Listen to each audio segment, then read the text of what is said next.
दोस्तों, चांदी की तार का प्रयोग करके लाल किताब में जो उपाय किए जाते हैं उनमें से कुछ उपाय हम ऑलरेडी शेयर कर चुके हैं। जैसे एक बहुत लोगों को समस्या आती है जब भी नॉर्थ ईस्ट में टॉयलेट बना हो, तो ऐसी स्थिति में चांदी की तार का प्रयोग करके एक उपाय कराया जाता है। मैंने इसके लिए ऑलरेडी वीडियो शेयर किया हुआ है, उस वीडियो का लिंक डिस्क्रिप्शन में मिल जाएगा। ये वीडियो जब हमने शेयर किया था उसके बाद बहुत अच्छे रिव्यूज़ आए कि इस उपाय को, क्योंकि इस उपाय को हमने मॉडिफाई किया था अपने एक्सपीरियंस के हिसाब से, कुछ चीज़ें इसमें एडिशनल कराई थी।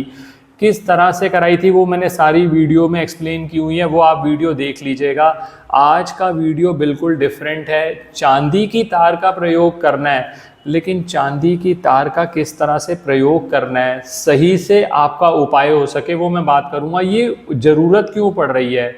कई बार ऐसा होता है कि आप कहते हैं कि सर घर में नेगेटिविटी बहुत ज़्यादा है, घर के अंदर गृह कलेश या कलह होना या आपस में झगड़े बहुत ज़्यादा, और बहुत बार संपत्ति विवाद, ये तो आजकल बहुत ज़्यादा लोगों के बढ़ते चले जा रहे हैं। ऐसी स्थिति में ये देखा जाता है कि जो घर में एनर्जी आती है दोस्तों, वो आती है आपके मेन डोर से। जो दहलीज होती है, पहले तो दहलीज प्रॉपर बनाई जाती थी, आजकल तो फ्लैट सिस्टम हो गया तो दहलीज रही नहीं है, लेकिन फिर भी जो आपका मुख्य दरवाज़ा है, अगर आप चाइनीज़ फंगशुई सिस्टम भी कभी स्टडी करेंगे तो आपको पता चलेगा। वो कहते हैं कि आपकी 60 से 70% जो प्रॉब्लम्स हैं वो आपके मेन एंट्रेंस डोर से आती हैं। तो अगर आप अपनी एंट्री को सही कर लो, उसको इंसुलेट कर लो, तो वो प्रॉब्लम्स का नाश हो जाता है। तो आज मैं इस उपाय पे बात करूंगा कि चांदी की तार से कैसे एक सुरक्षा कवच बनाया जा सकता है, जिससे आपको जो स्वास्थ्य संबंधी समस्याएं हो रही हैं, गृह कलेश की समस्याएं हो रही हैं, लेकिन इस उपाय के बारे में बहुत सारी भ्रांतियां फैली हुई हैं, किस तरह से सही से कराया जाता है, जिसका हमें बहुत अच्छा रिजल्ट मिला है। मैं आज वही आपको बताऊंगा। मार्केट में तो ये चल रहा है कि चांदी की तार ले लो, दहलीज में आप डाल दो, उससे रिजल्ट नहीं आते। मैं आपको साइंटिफिकली भी बताऊंगा, एस्ट्रोलॉजिकली भी बताऊंगा कि किस तरह से इस उपाय को ठीक से किया जाए ताकि आपकी समस्याओं का नाश हो। अंत तक हमारे साथ बने रहें। मैं विकास मल्होत्रा स्वागत करता हूं आपका लाल किताब एस्ट्रो सेंटर चैनल पर।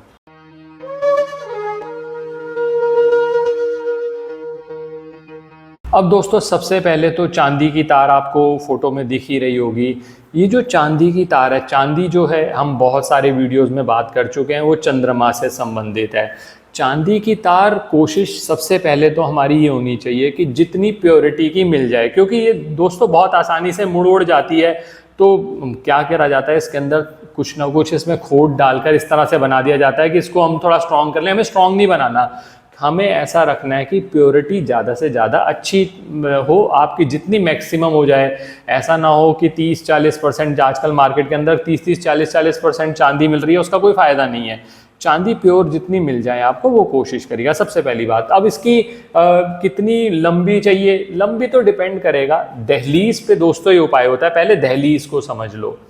जो जिस दरवाजे से मुख्यतः आप अपने घर के अंदर आते हैं, मुख्यतः जिसके घर के अंदर आते हैं। अब कई लोग ऐसा होता है कि उनका बरामदा बना हुआ है, सबसे पहले मेन डोर है, उसके बाद अंदर आते हैं, घर अंदर से शुरू होता है और मुख्य द्वार वो है। तो दोस्तों, ऐसी स्थिति में अगर संभव हो आपके लिए तो दोनों जगह ये इंसुलेशन कराओ। यानी जिस गेट से, जैसे आपने एक लोहे का गेट लगा रखा है, उससे आप अंदर आए, फिर पार्किंग आ गई, फिर इधर उधर कुछ चीजें आई, फिर आप अपने घर के अंदर आ रहे हो, तो मुख्य दरवाजे से अंदर आ रहे हो।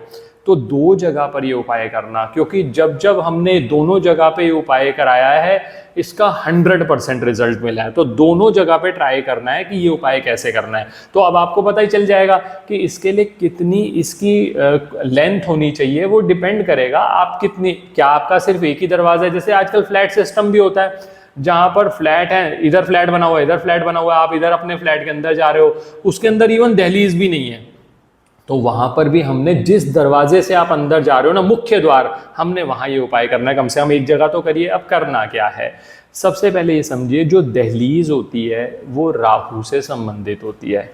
सारी की सारी नेगेटिविटी आएगी आपके मुख्य द्वार से, इसीलिए कहा जाता है मुख्य द्वार को आप साफ रखें। अब मुख्य द्वार को साफ रखने के लिए सबसे अच्छा तरीका यही रहता है, आप नियमित तौर पर सफाई करें, उस पर पानी के छींटे मारें। तो दोस्तों जो मैं ये उपाय बताने जा रहा हूँ उसके 2 पार्ट्स हैं, ये दोनों पार्ट्स करना, ये नहीं सर मैं तो एक पार्ट करके चला जाऊंगा, तो फिर आपका रिजल्ट उतना ही कम हो जाएगा। करना क्या है, रोज सुबह के समय आप क्या करेंगे, एक तांबे का लोटा ले लीजिए, बहुत आसानी से मिल जाता है। तांबे के लोटे में नॉर्मल जल भर लीजिए, उससे जो दहलीज है उसको धोना शुरू करो। अगर उसके अंदर थोड़ा सा कच्चा दूध मिला सकते हो तो वो मिला लो। इस लोटे का क्या लॉजिक है दोस्तों, मैंने इस पर भी एक वीडियो शेयर किया हुआ है, आप हमारे चैनल पर देख लीजिएगा, क्योंकि बहुत ज़्यादा सब चीज़ें यहाँ डिस्कस करना संभव नहीं होता। तो अब सबसे पहले तो आप दिन में एक ही बार करना है ये वाला काम जो आपने जल छिड़क दिया।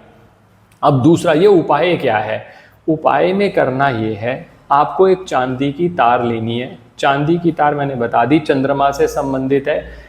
इसको लाल रंग कर दो। लाल रंग कैसे भी कर सकते हो, लाल रंग के लिए आप नेल पॉलिश का प्रयोग कर सकते हो, लाल रंग के लिए आप इनेमल पेंट का इस्तेमाल कर सकते हो।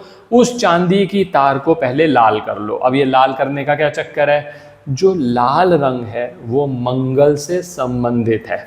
अब लॉजिक क्या बनता है, जो आपकी तार हो गई वो है चंद्रमा, लाल रंग हो गया मंगल। मंगल और चंद्रमा जब दोनों मिलेंगे तो सबसे पहले तो मंगल भी अगर कहीं खराब होगा ना, क्योंकि चंद्रमा के साथ वो ठीक हो जाएगा, और चंद्र और मंगल का लक्ष्मी नारायण योग बनता है। यहीं से शुरुआत होती है। जो आपके बार बार लॉसेज हो रहे हैं, जो ग्रह कलेश हो रहे हैं, आप कह रहे हैं सर संपत्ति विवाद चल रहा है, तो जो लॉसेज आ रहे हैं ना सबसे पहले यहीं से कम होने शुरू हुए। वो चांदी की तार को आपने लाल कर लिया।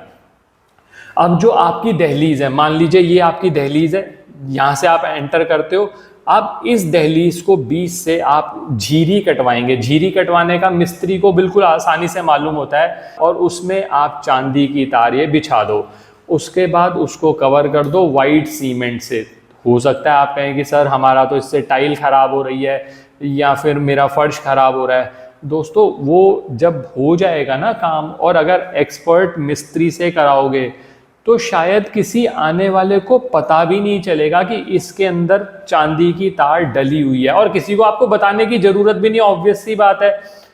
वो इतने अच्छे से हो जाता है, जब उस पर वाइट पेंट वाइट सीमेंट लग जाता है ना तो बहुत बढ़िया हो जाता है। थोड़ा सा वैसे भी जब आपका नुकसान हो रहा है, जब आपको कहीं ना कहीं आप कहते हो कि सर पैसा आता है कहाँ चला जाता है पता नहीं चलता, बीमारी पे खर्चा बहुत ज़्यादा हो रहा है, तो थोड़ा डेकोरेशन को कम भी किया जा सकता है। उपाय तो करना जरूरी है। तो आपने ये झीरी कटवा दी, उसके अंदर चांदी की तार डाल दी, उसको बंद कर दिया। और ये 2 जगह, जैसे मैंने कहा, आपका मुख्य दरवाजा जो है बाहर से जिससे आप एंटर करते हो, वो मान लो आपने वहां लोहे का गेट लगा रखा है, वहां करा लिया। और एक जो मेन एंट्री जिससे आप अपने घर के अंदर आ जाते हो, वो भी दोनों जगह पर आपने दहलीज पर करा दिया। लॉजिक क्या है, राहु जो है वो तब शांत होता है जब चंद्रमा का प्रयोग किया जाता है, और आगे वो शरारत ना करे ना, तो उसके लिए चाहिए होता है महावत। राहु के हाथी को मंगल ही कंट्रोल कर सकता है। तो हमने मंगल और चंद्रमा दोनों का प्रयोग किया। अब इससे होगा क्या कि जो प्रॉब्लम्स आनी है, जो नेगेटिविटी आनी है, वो अपने आप ही एक सुरक्षा कवच बनने शुरू हो गया। और दोस्तों इसी वजह से तो मैंने कहा कि जब ये काम करवा लो तो नियमित तौर पर तांबे का प्रयोग करके उस पर जल छिड़कते रहो। उससे क्या होगा, वो जो जल छिड़कोगे ना आप, चंद्रमा का जो इफेक्ट है वो रिन्यू होता रहता है, डे टू डे मैनिफेस्टेशन होता रहता है। आपकी एनर्जी पॉजिटिव आपके घर से अंदर आने शुरू हो जाती है। और दोस्तों जिन्होंने भी ये किया, बहुत अच्छे रिजल्ट्स मिले। मतलब आप इस उपाय को ऐसा समझ के चलिए कि छोटा सा कार्य और बहुत समय तक आपको इसका लाभ मिलता रहता है, जब तक आप उसमें रह रहे हैं, नियमित तौर पर ये कार्य कर रहे हैं। तो ये करिए, आप देखेंगे कि जो बार बार नुकसान हो रहे हैं आपके, अचानक धन की, कभी ऐसा हो गया नौकरी चली गई, सर नौकरी अब नहीं मिल रही, बहुत टाइम से हम परेशान हो रहे हैं। अब बहुत लोग ये भी पूछ लेते हैं कि सर ये किस दिन करना चाहिए। सबसे बढ़िया रहेगा इसको सोमवार के दिन आप कर सकते हैं, किसी भी समय कर लो सोमवार। बाकी तो लाल किताब के उपायों का रूल आपको पता ही है, सनराइज से सनसेट के बीच में, और जितना सनराइज के आसपास कर लो उतना ज़्यादा अच्छा होता है कि सनराइज से 1-1.5-2 घंटे के बीच में कर लिया, ताकि सूर्य की गवाही जो आप उपाय कर रहे हो वो मिल जाती है। बाकी तो मैंने लाल किताब उपायों के रूल्स के लिए अलग से वीडियो शेयर किया हुआ, हमारे चैनल पर देख लीजिएगा। उसमें आपको क्लैरिटी आ जाएगी कि उपाय ठीक से किस तरह से किए जाते हैं। दोस्तों, उपाय करना ही सिर्फ नहीं होता, उसको ठीक से कैसे करेंगे उसको कई लोग ऐसा होता है, सर 6:07 पर सूर्यास्त हो रहा था, बस मैं 6-7 पे सर पहुंच गया था मंदिर में जल प्रवाह करने। आप डॉट डेडलाइन पे क्यों पहुंचना चाहते हैं? जब रूल सनराइज से सनसेट के बीच का है तो 5-7 मिनट पहले का ही रखिए ना। कोशिश करिए उपाय जितना सही से हो जाए, तभी आपको लाभ मिलेगा। आशा करता हूं दोस्तों वीडियो पसंद आया होगा। अगर वीडियो पसंद आया तो लाइक करें, बाकी लोगों के साथ भी शेयर करें। चैनल पे नए हैं, अब तक सब्सक्राइब नहीं किया तो प्लीज़ सब्सक्राइब कर दें, बेल बटन को पुश कर दें ताकि वीडियोस की नोटिफिकेशन टाइमली आपको आती रहे। ज्योतिषीय परामर्श के लिए हमारी वेबसाइट्स पर विजिट करके अपॉइंटमेंट बुक कर लीजिए। जो नंबर रिफ्लेक्ट हो रहा है उस पर व्हाट्सएप मैसेज कर सकते हैं। 10 से 6 के बीच कॉल मत करिए, नेक्स्ट डे तक आपके पास रिप्लाई आ जाएगा। धन्यवाद दोस्तों।